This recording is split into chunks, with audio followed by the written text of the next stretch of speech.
नमस्कार दोस्तों, राधे राधे, सुप्रभात। कैसे हैं आप सभी लोग? उम्मीद है कि आप सभी लोग अच्छे हैं, स्वस्थ हैं और अपने घरों में अपने कामों में बहुत ज़्यादा व्यस्त हैं। तो दोस्तों, जैसे कि आपने देखा ही मेरे पिछले ब्लॉग में कि शुरुआत हो गई है लिपाई पुताई, क्योंकि घर जो है वो बिल्कुल इतना बुरी तरह से ख़राब हो चुका है कि ना चाहते हुए भी ना हिम्मत करके लिपाई पुताई करना पड़ रही है। और सच कहूँ तो ये लिपाई पुताई से अब मेरा जी भर चुका है, मेरा मन नहीं होता अब लिपाई पुताई करने का। पर क्या करें, अभी हम लोग कच्चे घर में ही रह रहे हैं तो ये काम तो करना ही पड़ेगा। तो फाइनली एक कमरे की पुताई हो गई थी और अब कर रही हूँ मैं दूसरे दिन दूसरे कमरे की, आई मीन बरामदे की पुताई। तो सबसे पहले चूने की पुताई होती है, उसके बाद होती है लिपाई। तो यहाँ कर लेंगे लिपाई। वैसे बरामदे की लिपाई मैंने 15 दिन 20 दिन पहले की थी, पर काफ़ी ज़्यादा ख़राब हो गया तो फिर से कर लेते हैं। और अभी तो सबसे बड़ा मेरे लिए चैलेंज है मेरी रसोई, क्योंकि रसोई बहुत बुरी तरह से गंदी हो गई है और आंगन भी मेरा बहुत ख़राब हो गया है। तो आंगन की लिपाई पुताई तो अभी नहीं करेंगे, क्योंकि मौसम सही नहीं है और ऐसा लग रहा है कि पानी ना गिर जाए। तो अभी 2-4 दिन आंगन की लिपाई पुताई नहीं होगी, जब तक अंदर अंदर की कर ही लेते हैं। तो चलिए, यहाँ पर हमारी शुरू हो गई थी चूने की पुताई और उसके बाद करना है लिपाई, और लाल मिट्टी डालकर ही यहाँ की लिपाई की जाएगी। तो चलिए, यहाँ का काम हमारा शुरू हो गया है। और आप लोग बताइएगा कि आप लोगों के यहाँ ठंड पड़ रही है या नहीं पड़ रही है। तो हमारे यहाँ तो थोड़ी सी ठंड हो रही है, थोड़ा सा मौसम बदली वाला है, तो अजीब सा मौसम हो रखा है। गर्म कपड़े पहनो, धूप पे बैठो तो गर्मी लगने लगती है, और अगर ना पहनो तो ठंड लग रही है। तो मौसम थोड़ा सा अभी ऐसा ही है। और अब बस 14-15 जनवरी के बाद शायद उम्मीद है कि ठंड थोड़ा सा कम पड़े। तो देखते हैं ठंड कम पड़ेगी या ज़्यादा, ये तो अब मौसम पे ही डिपेंड कर रहा है। तो चलिए, पूरे बारामदे में मैंने चूने की पुताई कर दी है। उसके बाद आ गई थी मैं यहाँ लिपाई करने के लिए। और बारामदा जो है काफ़ी ज़्यादा गड्ढे गड्ढे आप लोग को दिख रहे होंगे, क्योंकि मिट्टी के घर की एक खासियत रहती है, अगर आप रेगुलर मिट्टी के घर में रहते हैं तो कुछ सालों के बाद यहाँ की ना छपाई भी करना ज़रूरी होती है। ये जो बारामदा है, कमरे हैं, इनकी छपाई करना बहुत ज़रूरी होता है। बट अब ये होगा नहीं, क्योंकि ये बड़ा लंबा प्रोसेस होता है और काफ़ी मेहनत वाला प्रोसेस होता है। कच्चे घरों में रहना तो अच्छा लगता, पर इसका मेंटेनेंस बहुत ज़्यादा खर्चीला होता है। हर साल इसमें पैसा लगाना ही पड़ता है। बल्कि पक्के वाले घरों में एक बार आप पैसा लगा देते हैं तो आप अपनी पूरी उम्र उस घर में बिता सकते हैं। पर कच्चे घर में ऐसा नहीं है, कच्चे घर में आपको हर साल ही पैसा लगाना पड़ता है। तो चलिए, यहाँ पर मैं जो है चूना जो है ना, दहलीज में चूने की पुताई कर देते हैं और इसमें पैर रख के जब अंदर जाओ तो पूरा अंदर बाहर से चूना चूना ही हो जाता है। तो मैं सोच रही थी कि दहलीज में भी गोबर की ही लिपाई कर दूं, फिर मैंने दहलीज में नहीं किया है, बाद में कर देंगे। अभी तो फिलहाल मैंने इधर तक चूना गोबर चढ़ा दिया है। और हमारी दीदी हैं रश्मि दीदी जी, वो बोल रही थी कि निधि, तुमने जो सवा का चावल बनाया है जिसको कोदो कहते हैं, तो ये बताना ये फ़ायदेमंद है या नहीं है, क्योंकि उनसे किसी ने कह दिया कि ये नुकसान करता है, शीत होती है और सूजन वगैरह चढ़ती है। तो ऐसा बिल्कुल नहीं दीदी। जो ये सवा का चावल है, जिसको भंगर भी कहते हैं और देहाती भाषा में कोदो कहते हैं, तो ये बहुत ज़्यादा फ़ायदेमंद होता है। खासकर शुगर वालों के लिए बहुत ज़्यादा फ़ायदा करता है ये। जिनको भी शुगर होती है ना, वो ये चावल बना के खा सकते हैं, क्योंकि आप जो नॉर्मल चावल हम लोग खाते हैं ना, उसको आप लोग को माड़ निकाल के खाना पड़ता है। और इसमें ऐसा कुछ भी नहीं है, आप इसको बना के खा सकती हो। ना ही इससे सूजन आती है और ना ही ये कुछ नुकसान करता है, ये फ़ायदा करता है और गर्म होता है। इसकी तासीर ठंडी नहीं, गर्म होती है। तो अगर आपको इस तरह की कोई परेशानी तो आप बना के खा सकती हैं, और अगर आपको अच्छा नहीं लगता तो आप बिल्कुल ना खाएं, कोई ज़बरदस्ती नहीं है। और ये नुकसान करने वाली चीज़ नहीं, ये एक प्रकार से आयुर्वेदिक ही है। तो चलिए, आप लोगों से बात भी होती जा रही है और लिपाई भी होती जा रही है। और यहाँ की लिपाई करने के बाद चलना है बाहर की तरफ, क्योंकि मैंने जो चावल आप लोगों ने देखा था ना, चक्की से मैंने जो चावल साफ़ करवाए थे, वो चावल जैसा का तैसा रखा है।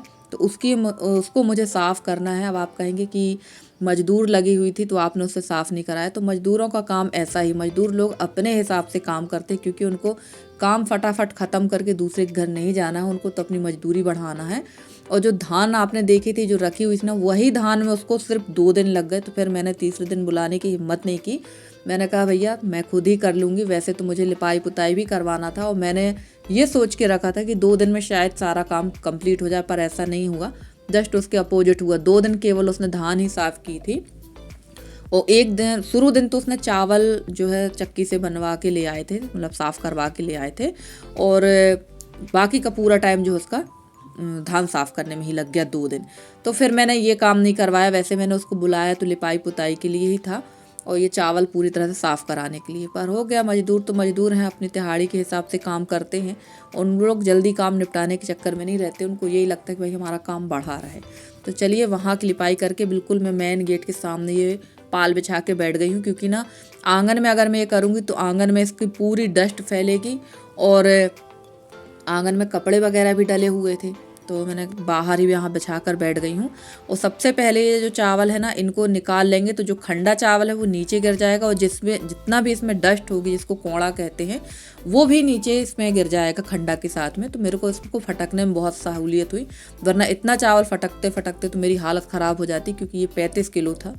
और सच कहूँ तो इतना ज़्यादा काम कभी किया भी नहीं है, और अब करते हैं तो थोड़ी बहुत तकलीफ़ तो होती है, क्योंकि ये फटका फटकी वाला काम हम लोगों ने कभी नहीं किया है। पर ऐसा नहीं है, काम कोई भी छोटा या बड़ा नहीं होता, काम तो सिर्फ काम होता है। और मौका पड़ने पे सारा काम कर भी लेती हूँ, आप लोग देखते ही हैं।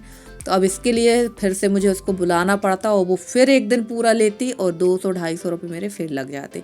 तो देखिए वहाँ अंदर की पुताई भी हो गई है और ये काम भी मेरा हो गया। तो काफ़ी बड़ा काम मेरा निपट गया है।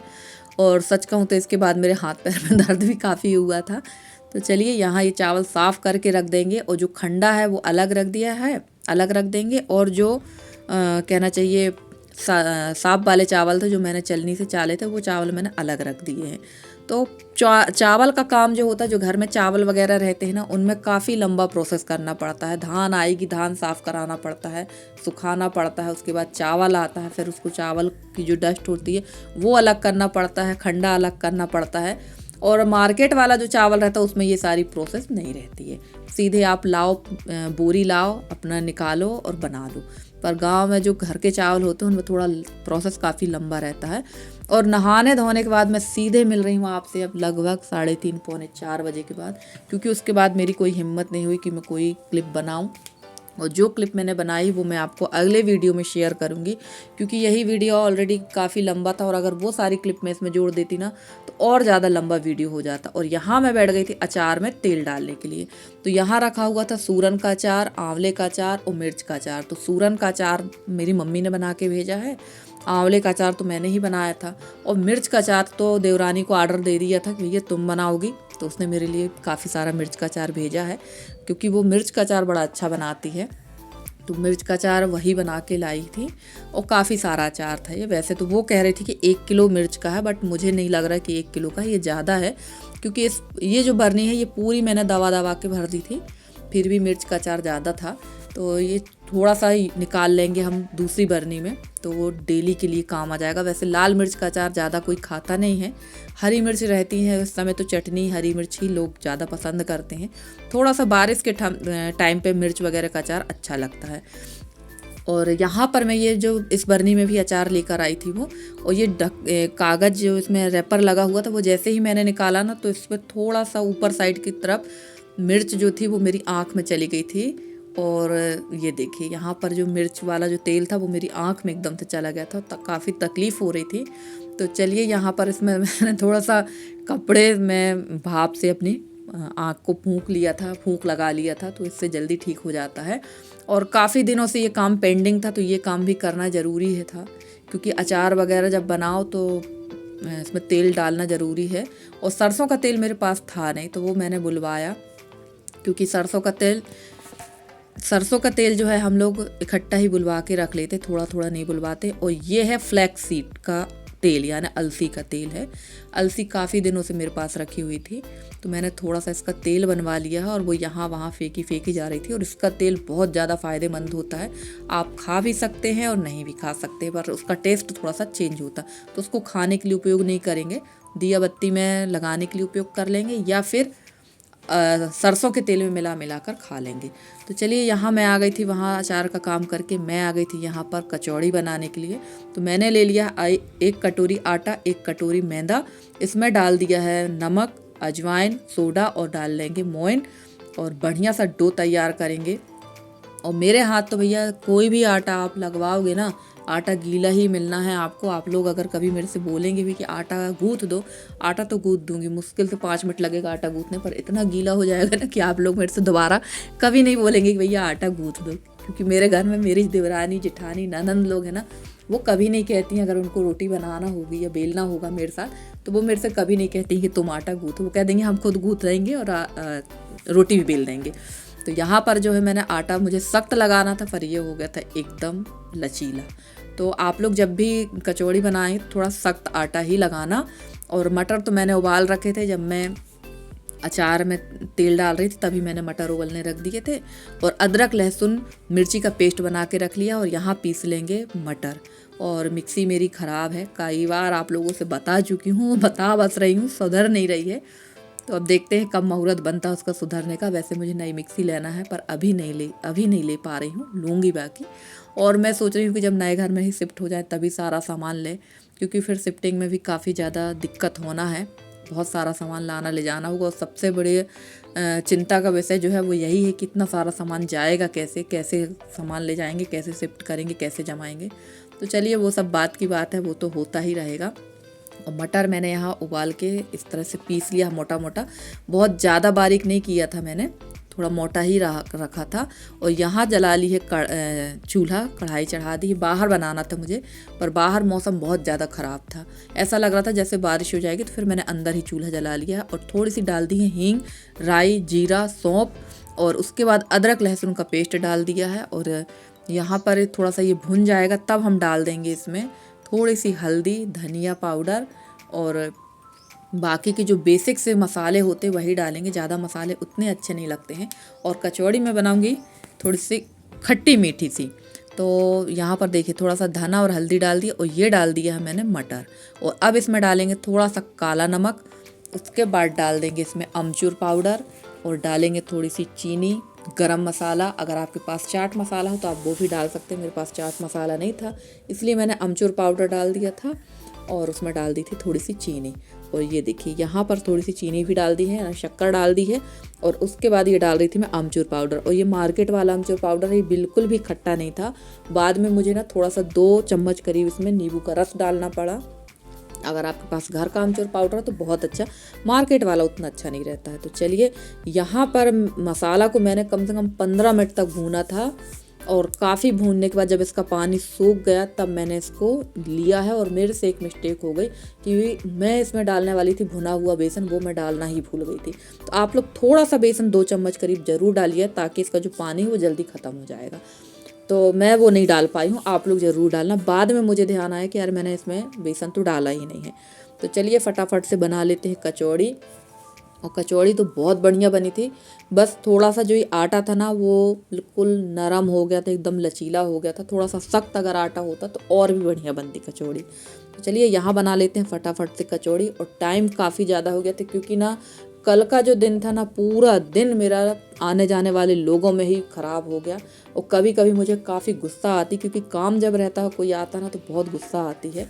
और यहाँ पर मैं बिल्कुल धीमे तेल में डाल दी थी मैंने कचौड़ी, क्योंकि धीमे ऑयल में कचौड़ी और बालूशाही हमेशा कम धीमे आंच में सेकना चाहिए, क्योंकि जब ये अच्छे तरह से अंदर तक सिकती हैं तभी अच्छी लगती हैं।